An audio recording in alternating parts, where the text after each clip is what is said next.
পৃথিবীর সবচেয়ে ছোট তিনটি রহস্যময় প্রাণী। পৃথিবীর প্রাণী জগৎ যত বিস্ময়কর তার চেয়ে বেশি রহস্য লুকিয়ে আছে আকারে ক্ষুদ্র প্রাণীদের মধ্যে। সাধারণত আমরা ভয় পাই বড় আর হিংস্র প্রাণীকে দেখে, কিন্তু কখনো ভেবে দেখেছেন কি যে প্রাণী আপনার নখের অর্ধেক সাইজেরও ছোট, তার ক্ষমতা কতটা? আজ জানবো এমন তিনটি প্রাণীর কথা যারা পৃথিবীর সবচেয়ে ক্ষুদ্রতম জীবদের মধ্যে পড়ে, কিন্তু তাদের জীবনযাত্রা, অস্তিত্ব এবং বৈজ্ঞানিক গুরুত্ব এতটাই গভীর যে আপনি অবাক না হয়ে পারবেন না। নাম্বার 1, ফিডোফ্রাইনি অ্যামনসিস, পৃথিবীর সবচেয়ে ছোট্ট ব্যাঙ। 2012 সালে পাপুয়া নিউ গিনিতে আবিষ্কৃত এই ব্যাঙটি দৈর্ঘ্য মাত্র 7.7 মিলিমিটার, অর্থাৎ আপনি যদি এটি 1 টাকার কয়েনের উপর রাখেন তা পুরোপুরি ঢাকা পড়ে যাবে। এই প্রাণী এতটাই ছোট যে আপনি যদি জঙ্গলে হেঁটে যান, আপনার জুতা পায়ের নিচে পিষে দিলেও আপনি টের পাবেন না। এটি অদ্ভুতভাবে চুপচাপ বেঁচে থাকে পাতার নিচে, অন্ধকারে এবং রাতে এক অদ্ভুত ফিসফিসানির মতো শব্দ করে, যেটা অনেক সময় পোকামাকড়ের আওয়াজ বলে মনে হয়। কিন্তু এই ক্ষুদ্র প্রাণী প্রাকৃতিক খাদ্যচক্রের এক গুরুত্বপূর্ণ অংশ এবং বিজ্ঞানীরা বলছেন এর মধ্যেই রয়েছে নতুন ঔষধ তৈরির সম্ভাবনা। নাম্বার 2, ইট্রাস্কান শ্রেয়ু, পৃথিবীর সবচেয়ে ছোট স্তন্যপায়ী। এটি একটি ছোট্ট শিয়াল জাতীয় প্রাণী যার ওজন মাত্র 1.8 গ্রাম এবং দৈর্ঘ্য 4 সেন্টিমিটার। শুনতে সাধারণ লাগলেও এটি হলো সবচেয়ে দ্রুত গতিতে হৃদস্পন্দন করা স্তন্যপায়ী প্রাণী, প্রতি মিনিটে 1500 বারেরও বেশি। এটি এত দ্রুত চলাফেরা করে আর এত কম সময় বিশ্রাম নেয় যে বিজ্ঞানীরা আজও অবাক হন এটি কিভাবে টিকে থাকে। এটি দেখতে যেমন ছোট তেমনি ক্ষুধাও ভয়ঙ্কর। প্রতিদিন নিজের ওজনের প্রায় দ্বিগুণ খাবার খেতে হয়, এমনকি যদি কিছু না খায় মাত্র কয়েক ঘন্টায় মৃত্যুর কোলে ঢলে পড়ে। নাম্বার 3, ব্রুকেসিয়া মাইক্রা, পৃথিবীর সবচেয়ে ছোট গিরগিটি। মাদাগাস্কারের গভীর অরণ্যে পাওয়া এই গিরগিটির দৈর্ঘ্য মাত্র 2.9 সেন্টিমিটার, লেজ সহ। একে আপনি গাছের পাতা এমনকি ধুলার মধ্যে হারিয়ে ফেলতে পারেন। এর চোখ দুটি একসাথে একই দিকে না তাকিয়ে আলাদা আলাদা দিকে ঘোরে, যা সাধারণত বড় গিরগিটিতে দেখা যায়। এই ছোট্ট গিরগিটিও রং পরিবর্তনের ক্ষমতা রাখে এবং শত্রুকে বিভ্রান্ত করতে মুহূর্তেই এক হয়ে যায় পরিবেশের সঙ্গে। এটি এতটাই ক্ষুদ্র যে এর হাঁটার ছন্দ খুঁজে পাওয়া যায় না। অ্যামাজনের গহীন অরণ্যের থেকেও ভয়ঙ্কর আর সমুদ্রের তলদেশের থেকেও বেশি আতঙ্কের জার্মানির ব্ল্যাক ফরেস্ট।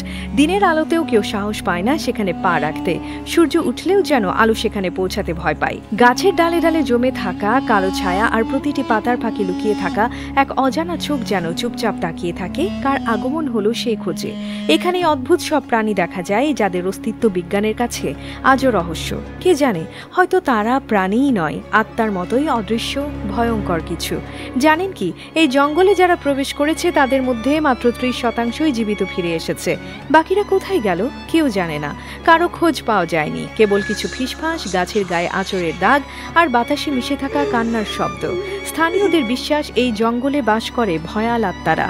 তারা ঘুমায় না, ক্ষুধার্ত হয়ে অপেক্ষা করে পরবর্তী শিকারটির জন্য। গাছের নিচে দাঁড়ালে পায়ের নিচে জমে থাকা পাতার স্তূপ যেন হঠাৎ নড়ে চড়ে উঠে আপনাকে টেনে নিচে নামিয়ে নিতে চায়। কেউ কেউ বলে রাত নয়, দিনেই সবচেয়ে বেশি বিপদ, কারণ আত্মারা তখন সবচেয়ে বেশি সক্রিয় থাকে। জঙ্গলের নির্জনতায় হঠাৎ শোনা যায় হাসির শব্দ। একটা নয়, অনেকগুলো কণ্ঠস্বর, যেন কেউ খেলতে ডাকছে, আবার কেউ মৃত্যু।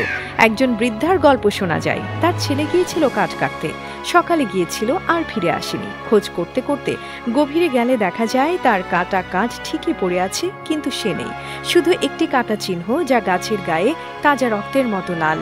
আরেকজন পর্যটক, তার ক্যামেরা পাওয়া গেছে এক ঝর্ণার ধারে। ক্যামেরার স্ক্রিনে সেই যে দৃশ্য ছিল তা কেবল এক কালো ছায়া, মানুষের মতো, কিন্তু মুখ নেই। কি সেটা ছিল কেউ জানে না।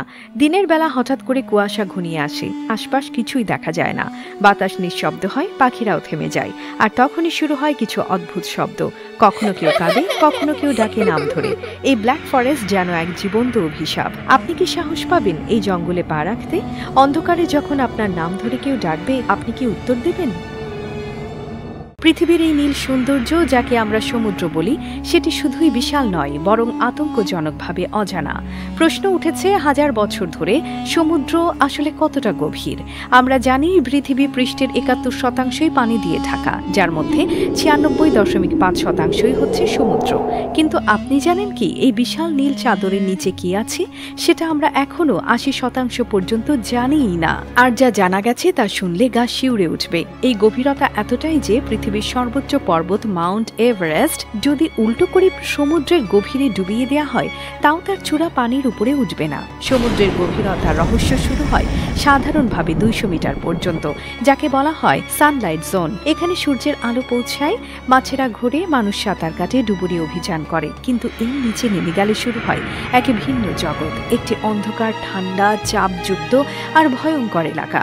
এরপর আসে টুয়াইলাইট জোন বা গোধূলি স্তর, যা 200 থেকে 1000 মিটার পর্যন্ত বিস্তৃত। এখানে আলো প্রায় পৌঁছায় না এবং সেখানকার প্রাণীরা হয়ে ওঠে অদ্ভুত রকমের দাঁতালো, আলোক সম্পন্ন দেহবিশিষ্ট আর অসম্ভব রকমের দ্রুতগামী। এর নিচে রয়েছে মিডনাইট জোন, যেখানে আর কোনো আলো থাকে না, একেবারে ঘন অন্ধকার।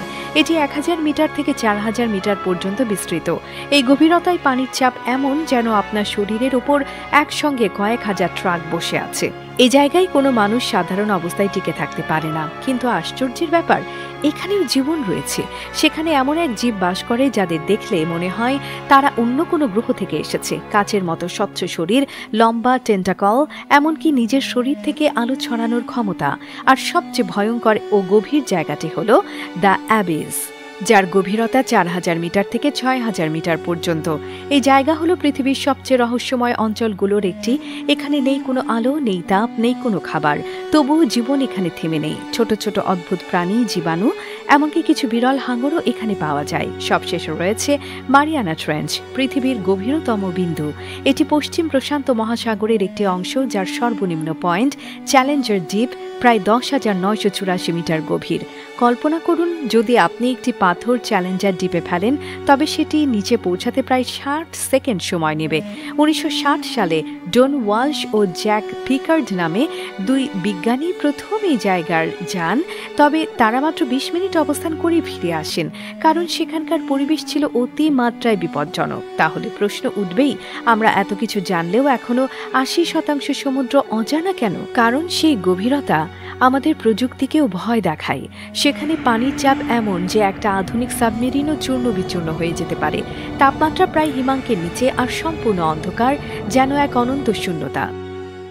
একটা ডুবুরি পানির নিচে এক বিশাল জাহাজের গায়ে বসে থাকা বার্নাকলস পরিষ্কার করছে। ছোট ছোট শক্ত খোলসের মতো দেখতে এই বার্নাকলসগুলো যেন পুরো জাহাজের ত্বকে জড়িয়ে থাকে। কিন্তু প্রশ্ন হলো, এই জিনিসগুলো পরিষ্কার করাটা এত জরুরি কেন? আসলে জাহাজ যখন সমুদ্রে দীর্ঘ সময় ধরে চলাফেরা করে, তখন এর গায়ে জমে যায় নানা জীব ও সামুদ্রিক উপাদান। এর মধ্যে সবচেয়ে সাধারণ হলো এই বার্নাকলস। যদিও এগুলো সরাসরি জাহাজের গায়ে ক্ষতি করে না, কিন্তু বড় ধরনের সমস্যা তৈরি করে। তা হলো ড্র্যাগ বা বাধা।